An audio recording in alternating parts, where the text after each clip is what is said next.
Hi everyone, this is Tony Odisho. Today I will be showing you how to organize your weft kit. So first thing what I like to do is I have this compartment right here. I have my needles inside this container right here. You can buy these at Container Store or at Home Depot or Michael's. So I have my needles in here. I have my small clips that I use a lot while I'm doing my weft applications.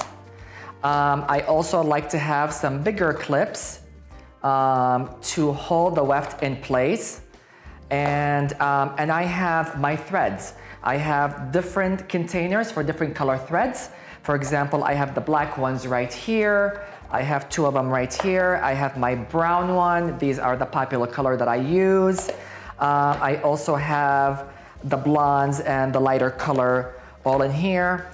And of course, this is the weft tool, the pincer. It comes in this beautiful leather kit. If you open it right here, I like to keep it in here, nice and clean. I clean it and sanitize it between each client. And so we're gonna be needing this tool right here to close the beads.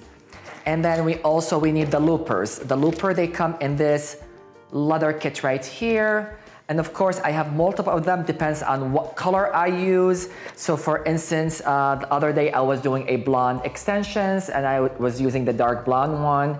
And so that's how it works. You just loop the beads inside this tool right here.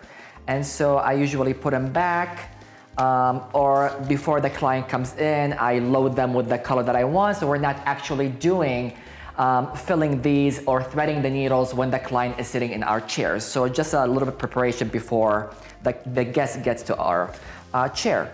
So then I have my beads. I have the dark blonde, light blonde, brown, and black. So I put them all in this kit like here.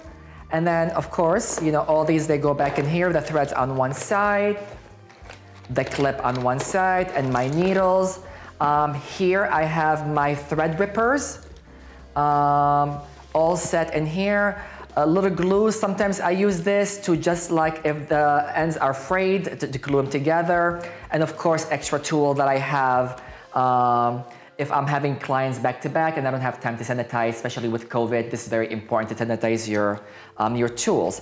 So here we have our how to organize your tool. So you're nice and neat, I like to be neat before the client comes in, and it just keeps you organized and you know where everything is.